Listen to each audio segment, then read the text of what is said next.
E hoje o regresso de António Cunha ao Novo Jornal.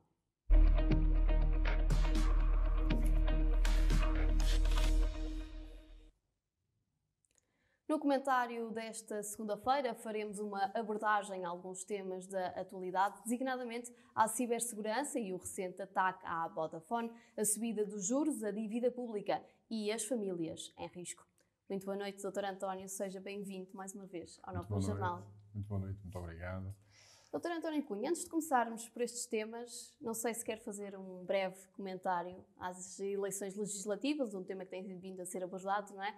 Do passado dia 30 de janeiro, sobre vitória do Partido Socialista. Vitória inequívoca. Boa noite, cumprimentar os espectadores que nos acompanham.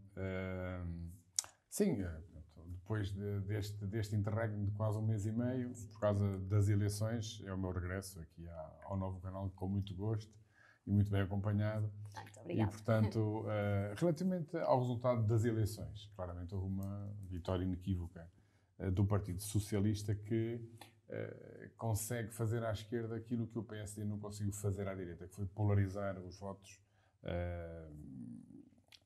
quer do PCP, quer do Bloco de Esquerda.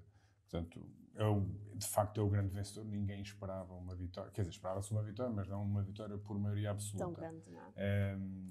E agora o que eu espero é que realmente, com esta maioria absoluta, com este horizonte de estabilidade, é bom que o Partido Socialista, de uma vez por todas, faça as reformas que realmente o país precisa.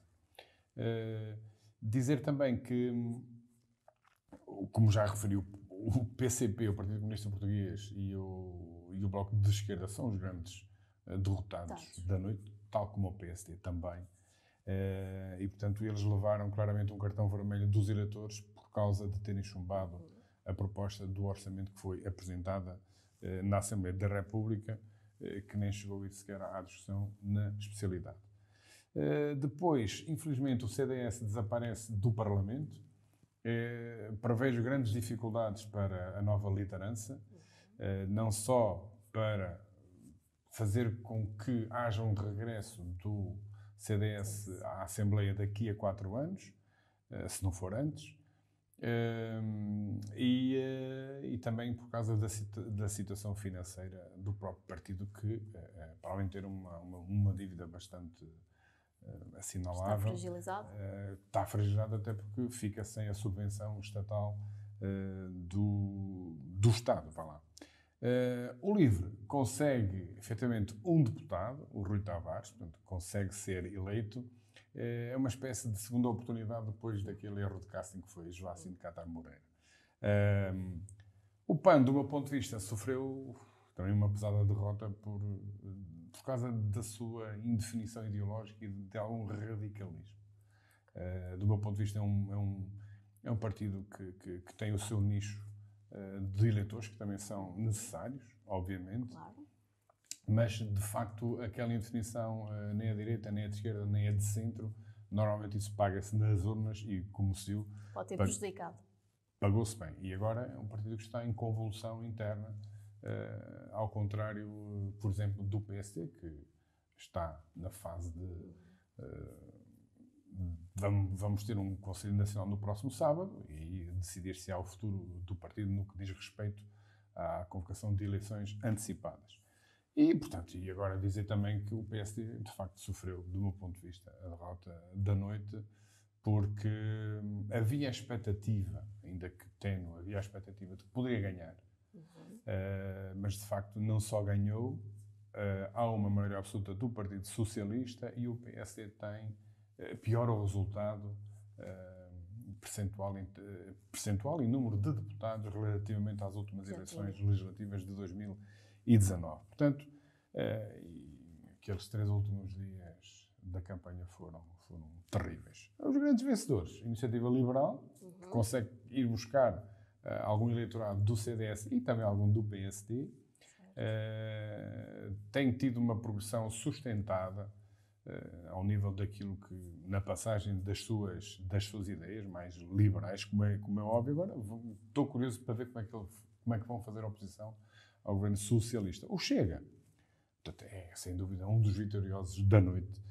Portanto, André Ventura conseguiu atingir o seu objetivo, que era ser a terceira força política. Sim, conseguiu. E pronto, como tem direito a propor um vice-presidente para a Assembleia da República, já começou a vitimização e, portanto, quer palco. E, portanto, dessa parte, o processo é claro. Os partidos propõem um vice-presidente e os deputados, por voto secreto, elegem ou não.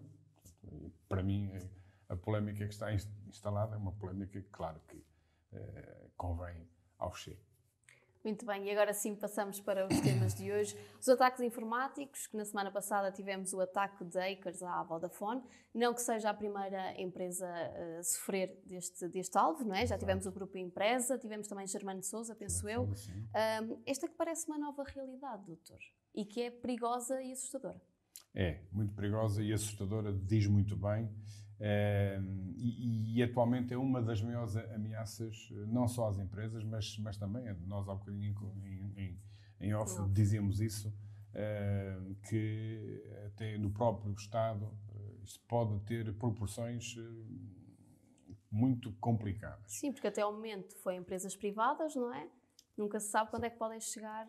Exatamente. E eu recordo-me que aqui aos serviços públicos. Há uns tempos, não há mais de um ano, em que havia um especialista que ouvi em comentário na rádio, que dizia que a proteção relativamente, não só às empresas, mas também em relação ao próprio Estado em si, que era muito deficiente, bastante deficiente. E, portanto, a maioria das nossas empresas não estão protegidas com seguros para este tipo de ataques. O que é preocupante é sabermos que Portugal está entre os 30 países com o maior número de ataques cibernéticos a nível mundial. Portanto, isto não se passa só no nosso país, mas, de facto, temos vivido nas últimas semanas ataques consecutivos, e como referiu há pouco, e bem, foi a Vodafone, foi o Grupo Empresa e Cofina, foi também os laboratórios Germano de Sousa. Isto, pelo que se está a ver, não vamos ficar por aqui. E o meu receio é que isto comece a ser algo que começa a ter influência muito presente na vida ou no dia-a-dia dos portugueses. E, portanto, também dizermos que isto tem, a nível mundial, tem um impacto bastante grande. Fala-se, dizem os entendidos, que só no ano passado foram cerca de 20 mil milhões de euros de prejuízo por causa de ataques, deste tipo de ataques. 20 mil milhões de dólares é muito dinheiro. Será esta a guerra do mundo atual? Pode ser. Pode ser, não guerra naquele sentido belicista, mas pode ter como consequências, eventualmente, a guerra. Não é?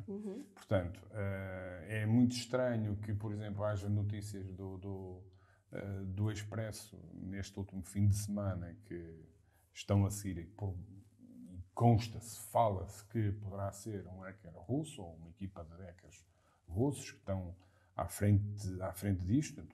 Agora, isto pode ter proporções bastante grandes. Repare nisto, o ataque à Vodafone, e graves. O ataque à Vodafone afetou cerca de 4 milhões de portugueses. E nós estamos a falar de uma empresa que tem projeção mundial. A Vodafone não é portuguesa. Portanto, é uma multinacional. É uma multinacional. E, portanto, afetou 4 milhões de portugueses a nível individual, a nível das empresas. Afetou, eu lembro que, por exemplo, em Bragança, afetou as ligações com os bombeiros. E, portanto, dizer também que, por exemplo, o ano passado, nos Estados Unidos, houve um grave ataque à Colonial Pipeline em que houve vários estados que ficaram quase sem combustível. Isto é tremendo. Mas a própria Ucrânia, que está na berra por causa daquele pseudo-conflito entre a Rússia, que já ficou por várias vezes com a rede elétrica indisponível. Imagine-se, portanto. Ou seja, o que é que nós estamos a ver? O que estamos a ver é que hoje quase tudo passa pela rede. Estamos todos interligados. E isto...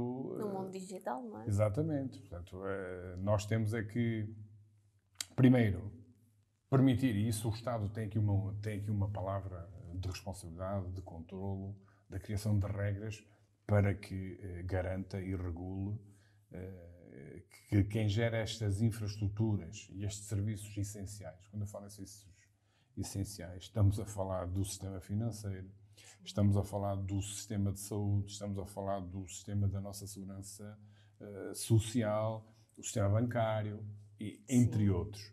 Portanto, hoje houve assim um pequeno susto por causa da Caixa Geral de Depósitos, que esteve em off durante algum tempo, mas parece que não foi nada.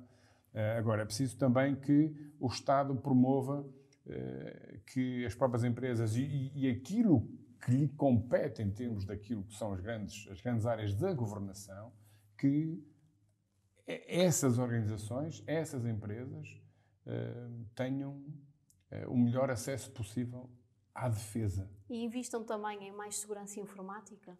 Mais segurança informática. Era isso que eu ia dizer há pouco.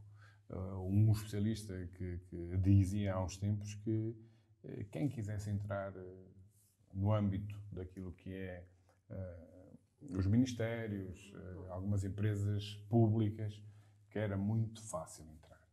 Portanto, é preciso aproveitar este tempo, porque agora o mal que está feito, agora temos é que tirar lições para o futuro disto. Porque eu não me imagino... alguém aqui há dias, um amigo em conversa, me diz, imagina que eles até fazem um ataque destes às barragens e até abrem as comportas. Isto parece filme, parece de ficção, mas é possível isto acontecer. Não queria estar aqui a lançar pânico, mas de facto isto tudo é possível se não houver cuidado, se não houver investimento, se não houver formação. Ontem alguém dizia bem que nós próprios, a nível individual, também temos que ser fatores de não promoção de certo tipo de comportamentos, saber entrar e sair da sua conta com as suas credenciais, isso é extremamente importante. E temos todos que estar atentos a este tipo de situações e saber que lições é que podemos tirar daqui, sendo que isto é grave e pode ter consequências terríveis. Passamos agora para o segundo tema, porque o tempo também voa, doutor. É verdade. A subida dos juros, dívida pública e famílias em risco. Dizia alguém, e eu estive aqui a fazer o meu trabalho de casa, não é? Christine Lagarde, que é a Presidente do Banco Central Europeu, que admitiu há pouco tempo que para controlar a inflação poderia ser necessário subir os juros ainda este ano. Está de acordo? Claro que estou, porque eu não sou especialista, ela é. Agora, o que nós o podemos ver é que, de facto, em 3 meses, o custo da nossa dívida triplicou. Portanto, isso há aqui um movimento de subida de taxas de juros que vão ter influências, não só ao nível daquilo que é a capacidade do Estado de se financiar e de pagar a sua dívida. Portanto, nós temos uma dívida brutal, apesar de no ano passado, segundo dados que também consultei, a nossa dívida pública baixou cerca de 900 milhões de euros, portanto, baixou para 127,5% do nosso PIB, baixou de 135 para 127,5%. É evidente que as previsões do governo eram de 126,9%, só que esta diferença percentual é grande. É grande em termos... Portanto, e agora, é neste contexto de agravamento dos juros que nós vamos viver em breve. E lá está, a subida de juros e inflação normalmente andam juntos. E, portanto, o problema é para a nossa economia, na primeira linha. Porque 0,1% a mais nos juros da nossa dívida, num ano são mais de 269 milhões de euros. É algo que nos deve pôr a pensar. E, portanto, é urgente, na sequência daquilo que eu disse há bocado sobre a maioria absoluta do Partido Socialista, é urgente que o Governo faça um esforço brutal para baixar a nossa dívida pública, portanto, pagando dívida e, ao mesmo tempo, baixar o déficit. Portanto, aliás, Mário Centeno fez essas declarações e lançou um aviso, porque se nós, nos últimos 6 anos, e tivemos uma política de juros muito baixos, aliás, chegamos a ter juros negativos, agora não é expectável isso. E aquilo que disse há pouco, aquilo que a Christine Lagarde referiu, é o facto de nós, neste final, no último trimestre de 2022, teremos um aumento de juros. E, portanto, isso tem implicações para as famílias. Vou-só dar aqui 2 exemplos muito rapidamente. É que, para além da nossa carga fiscal, que é altíssima, para nós todos e também para as empresas, realmente as taxas Euribor têm estado muito baixas, entrando negativo desde 2015. Agora isso não vai acontecer.